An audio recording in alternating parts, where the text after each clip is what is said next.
Everyone, and welcome to my presentation on polyvagal theory in everyday life. Polyvagal theory is a very passionate topic, as some of my clients would know, so I hope you find this helpful and interesting. Before I begin, I'd like to acknowledge the Arakwal people of the Bundjalung Nation, the traditional owners and ongoing custodians of the land on which we work here in Byron Bay. I would also like to pay my respects to elders past, present and emerging. Also an acknowledgement to Stephen Porges, who developed polyvagal theory, and also an acknowledgement to Deb Dana, who is the clinical psychologist who's really brought a pretty complex theory to us in a very readable and usable way. So let me get started with polyvagal theory. Poly means many and vagal means wandering, the wandering nerve. And this theory is an evolutionary theory, neuroscientific and psychological theory, and it's really fundamentally about the role of the autonomic nervous system within our bodies. And this theory focuses on the structure and the function of the autonomic nervous system.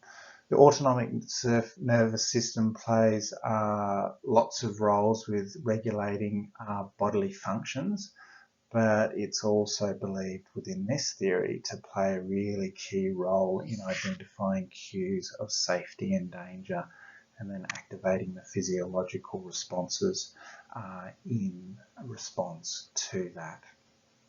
We're going to be looking at the autonomic nervous system in a bit of detail, but it looks at two major strands of the autonomic nervous system, the sympathetic nervous system and the parasympathetic nervous system.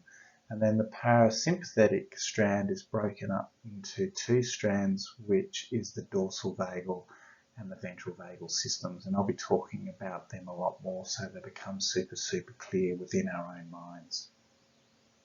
Polyvagal theory also poses something else which is really interesting, which is the ventral vagal system, which incorporates the vagus nerve, acts as a brake on our primal instincts, or acts as a brake on our sympathetic system, to allow us to engage in safe and social activities, and I'll be expanding on this as well. When we're thinking about mental distress from a polyvagal perspective, mental distress is concerned with the problems we have with nervous system regulation. When we experience consistent problems with overregulation or underregulation.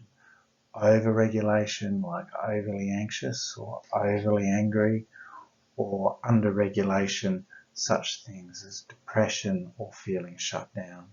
So this also relates to this idea of falling out of the window of tolerance. And when we fall out of, our nervous system falls out of its window of tolerance, it either gets hyperregulated, overregulated, or it goes into hypoarousal, which is more of a shutdown state.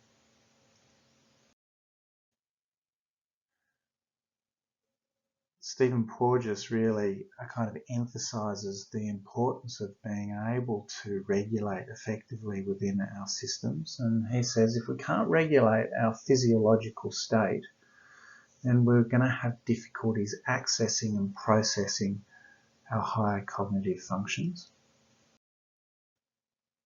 And Bessel van der Kolk, if you haven't come across his work and trauma experience is something that interests you, or you know you need to or would like to do some more reading around because it's been part of your life experience, Bessel van der Kolk is extremely good. His primary book that's worth looking into is The Body Keeps the Score. But he says learning to regulate your autonomic arousal system is maybe the single most important prerequisite to dealing with PTSD. We could also end that sentence by saying with dealing with anger, or dealing with anxiety, or dealing with depression. Physiological arousal needs to be calmed down before you can even access your executive functioning and the rational part of the brain. So, thinking about polyvagal theory in its application in our everyday lives, what I really love about it is it's just another way, and I think a really effective way, of cultivating self-awareness and that capacity for us to be able to regulate our emotions and our feelings effectively, particularly when they're aroused or shut down. So it helps develop our observer awareness so that we can see when dysregulation is happening. And then from that observation point, we can really consciously facilitate regulation and therefore support ourselves and maybe others to be in response to our experiences rather than in reaction.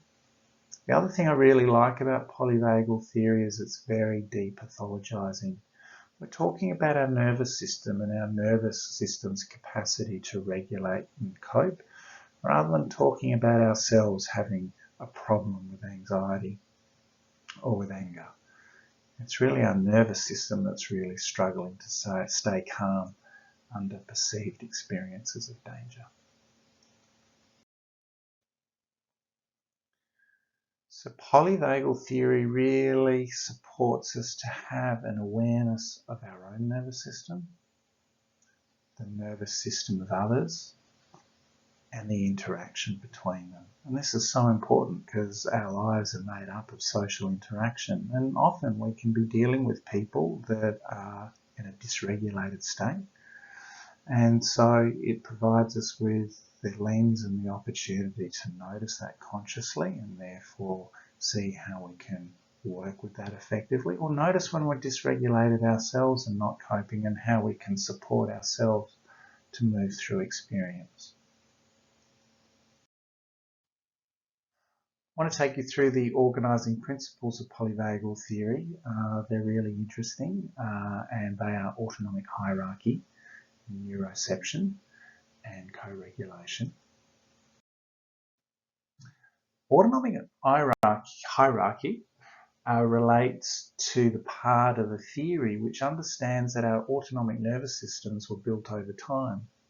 So as organisms developed on the planet, really the only way that they had to protect themselves was to shut down and immobilize. So that is the parasympathetic part of the system, and in particular the dorsal vagal part of the autonomic nervous system. As organisms evolved over time, they developed the capacity to mobilize, to move into sympathetic and be able to react to their experiences with fight, flight and freeze. And then as evolution proceeded, some organisms decided that safety came in numbers, and that it was actually, rather than just sort of fighting our way through the world on our own, to actually be in collective groups was much safer. So then there was the development of the ventral vagal part of the parasympathetic system, and the ventral vagal nervous system allows us to identify safety between others and to cultivate that sense of safety and connection with others so that we have a group of people around us.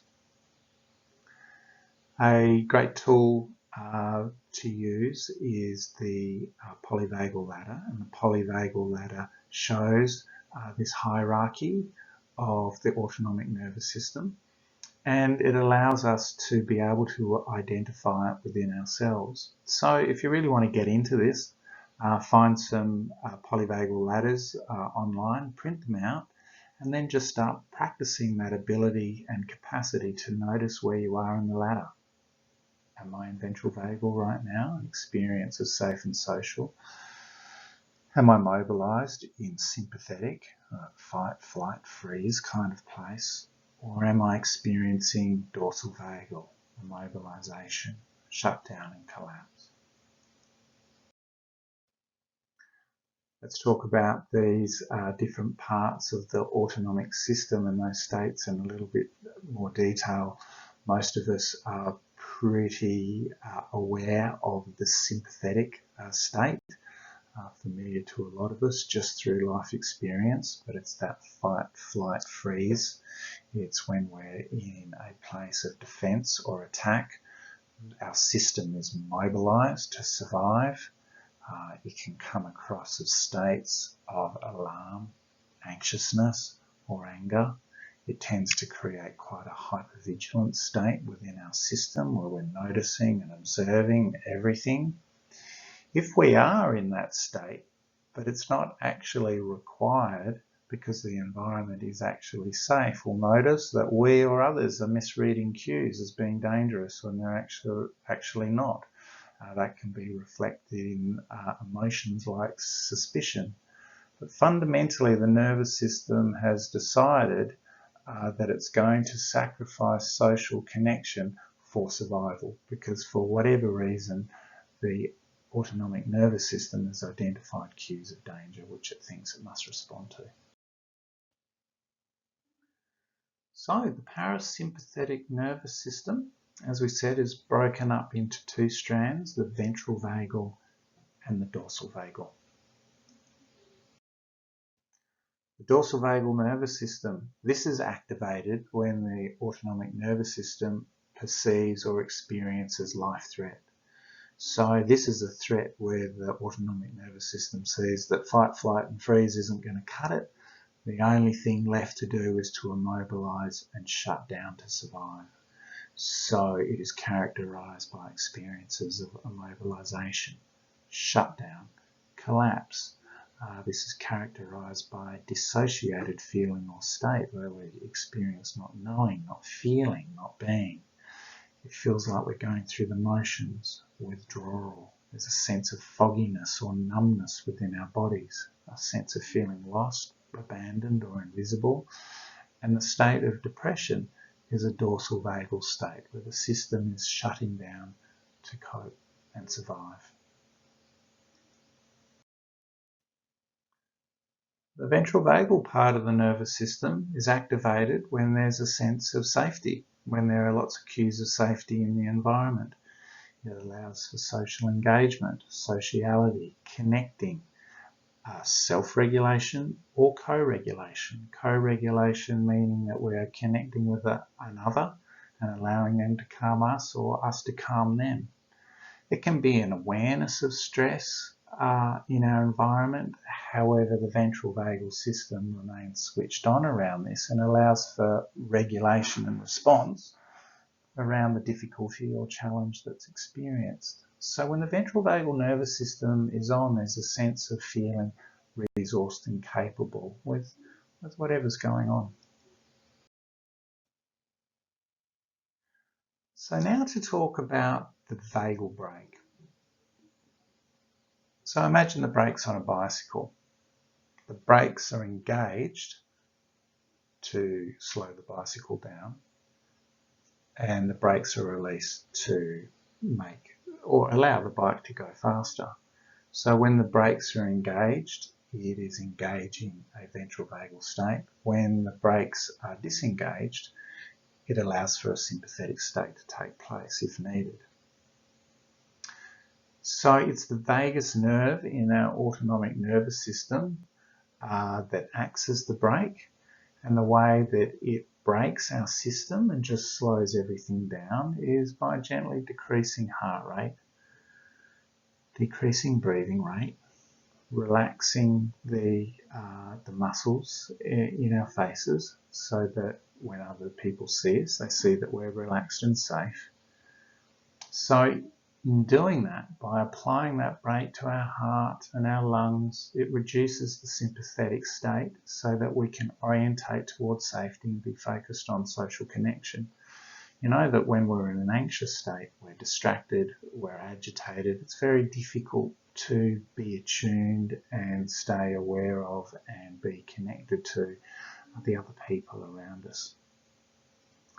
So bearing in mind, we can consciously encourage vagal braking, which we also can think about as regulation if we need to. And a lot of psychological strategies are orientated towards helping us bring regulation to situations where we can actually have it. meditation, yoga, exercise. These are all examples of things which help support us and encourage vagal breaking.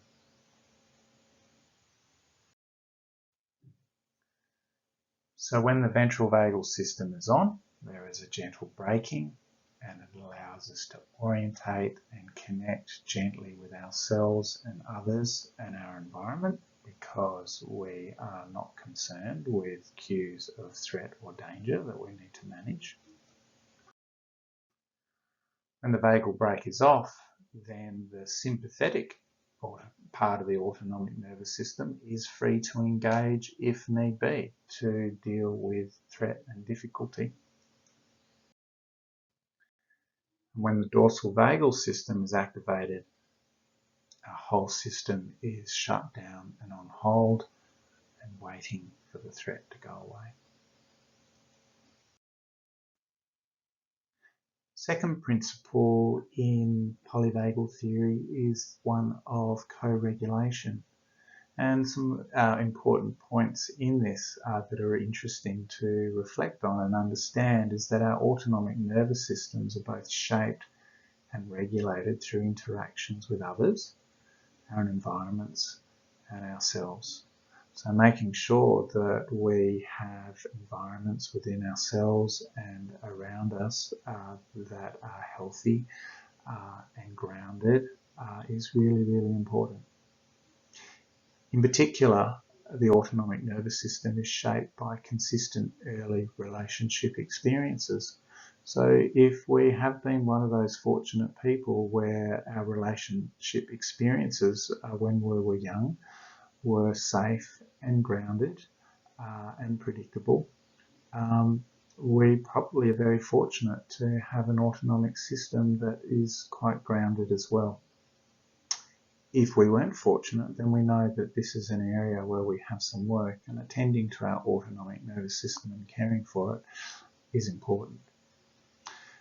So two primary needs coexist in the autonomic nervous system. There's the biological need for connection and the wired-in need for survival.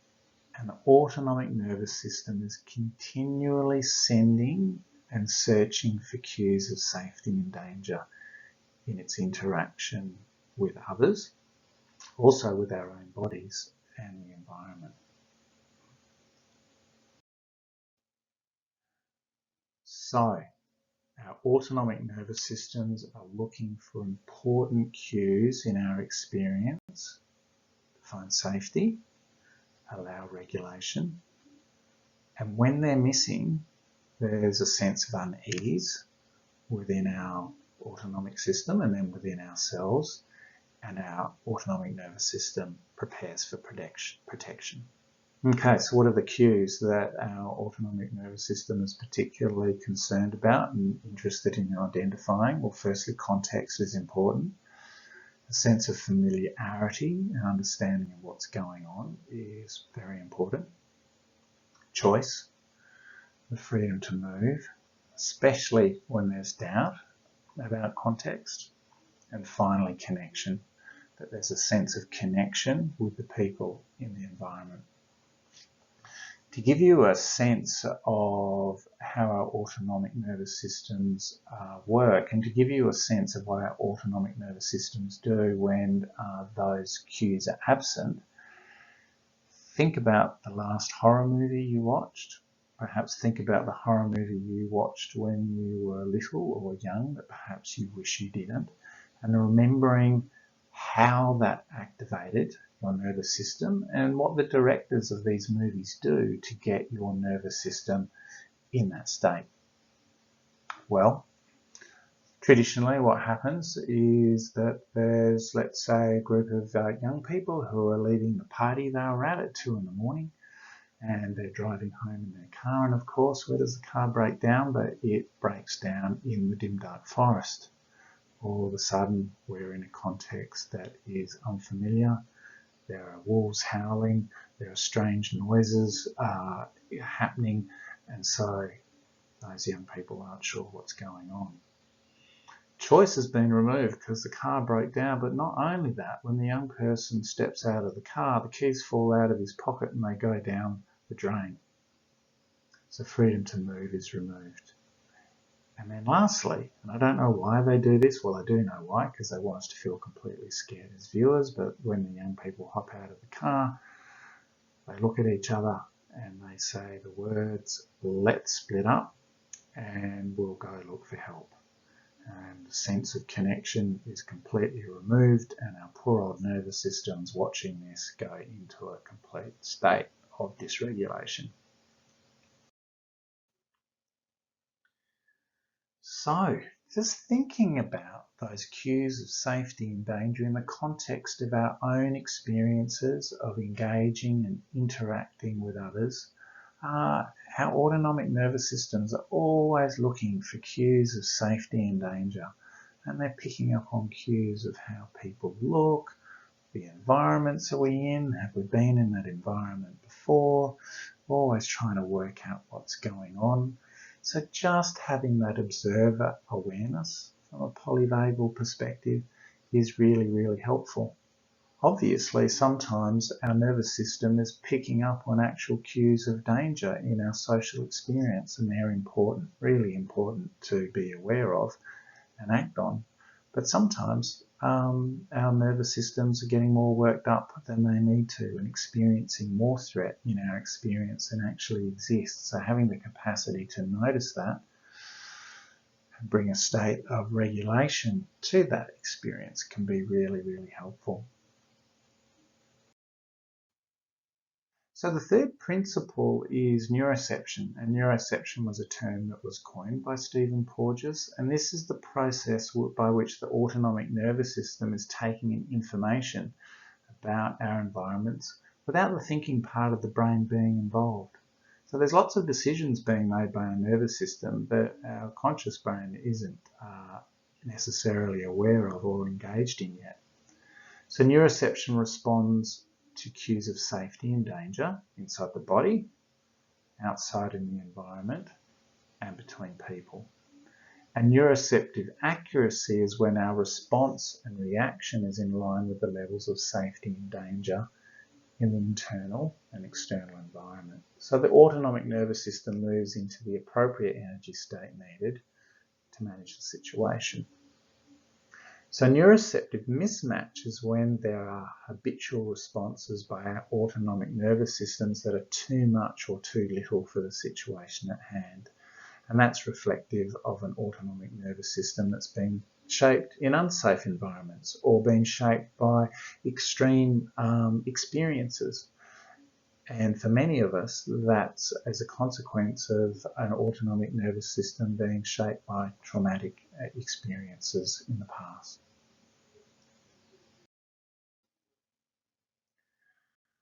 So, if our nervous systems have been exposed to traumatic experience, and let's face it, whose nervous system hasn't, we can be more orientated towards a sympathetic, activating, or dorsal vagal, shutdown type of activation to stresses. Co-regulation, that is being soothed by others, can be hard as we can perceive others as being unpredictable and unsafe. And self-regulation can also be hard as our autonomic nervous system is so activated by these perceived threats in our environment. So, maladaptive survival responses can take, what's the word I'm looking for, can replace regulating responses to these experiences. For example, fleeing situations or trying to take control of situations. They override rather than social engagement and perhaps seeking regulation from another or being able to regulate ourselves. And so there can be a pattern of protection replacing patterns of connection.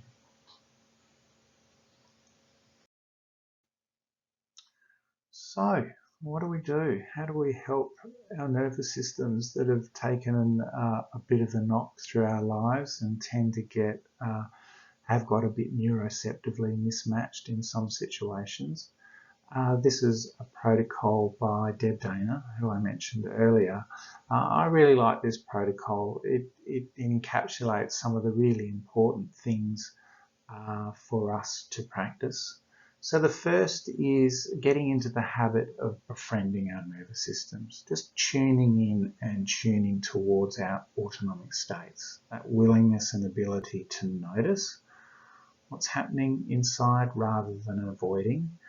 And the polyvagal ladder I mentioned earlier, a fantastic way of developing that capacity to tune in and notice what state we're in. And then attending, naming the state, tracking it, noticing shifts and changes, just learning to attend, developing that observer awareness. And now we've got three great terms that help us name the state. Well, am I in ventral vagal, a safe and social state? Am I in an activated sympathetic state? Or, am I in a shut down dorsal vagal place or state? And then developing and learning the way to shake away from those habitual survival reactions towards self-regulation and co-regulating responses. So learning how to respond rather than go into reaction. Integrating the ability to return to ventral vagal regulations. So just practicing that ability so the shift becomes more fluid and immediate. And then practicing and using the process of connection, either to ourselves or to others or the environment, to support us to move into a place of regulation if we've been knocked off our feet. A great exercise that Deb Dana has to support that process is called glimmers and glows. And this encourages a ventral vagal orientation for those of us that have a sympathetically or dorsal vagally orientated nervous system to stress. I'd say mine sits in a more sympathetically orientated place. So glimmers, they're the micro moments of ventral vagal experience that routinely appear in everyday life, yet they can often go unnoticed. So really just two parts to this exercise, just priming oneself to notice micro moments of ventral vagal energy that help us stay regulated and open to connection. And when we do notice them, take that micro moment of a glimmer and then turn it into a glow by stopping for a moment and just taking it in and noticing the feeling and experience it brings to the body and mind. I've got a picture there of some water glistening, and that is reflective of probably my best glimmer and glow memory I have, where I was sitting in the ocean waiting for another set of waves, and as I was sitting there I just noticed all these diamonds of light just reflecting off the water, and I realised I'd had a glimmer. And then I just really soaked it in and noticed it and turned it into a glow. So have a play with that exercise. It's good fun.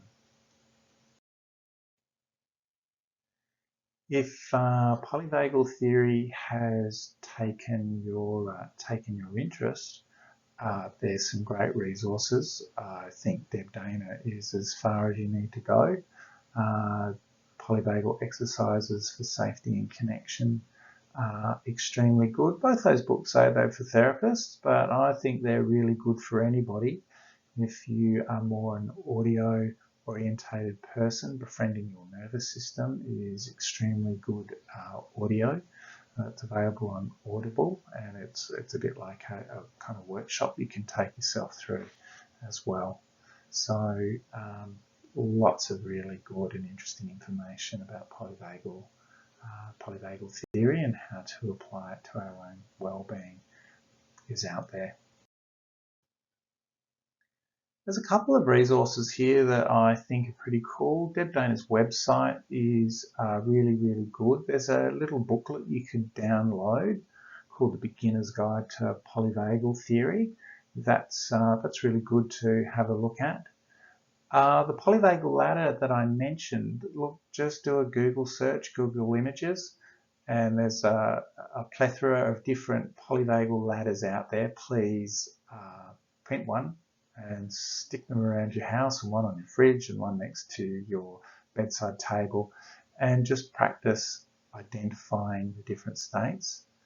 And then on Stephen Porges' website, Polyvagal Institute, there's trauma in the nervous system. So if that takes your interest, you have an awareness that a trauma history has had an impact on your nervous system and it's something that you're working on, the video you can look at that relates to that is on his website, and it's very good. It is, so you go to trauma and the nervous system, a polyvagal perspective. Yeah, so the video's there. I've got the link to podcasts and videos, but you will have to press load more. More videos will show up, and that particular video about trauma and the nervous system is available there. That was a bit of a mouthful. Sorry about that. Thanks for checking in. Thanks for having a look at this. Polyvagal theory is really, really interesting. Such a good way to connect with our nervous system, such a good way to be aware and responsive to it, and also such a good way to bring health and healing and soothing to our nervous systems, again, particularly if they have experienced a lot of stress through our lives. I hope you find this useful, and thank you for listening. Okay, bye.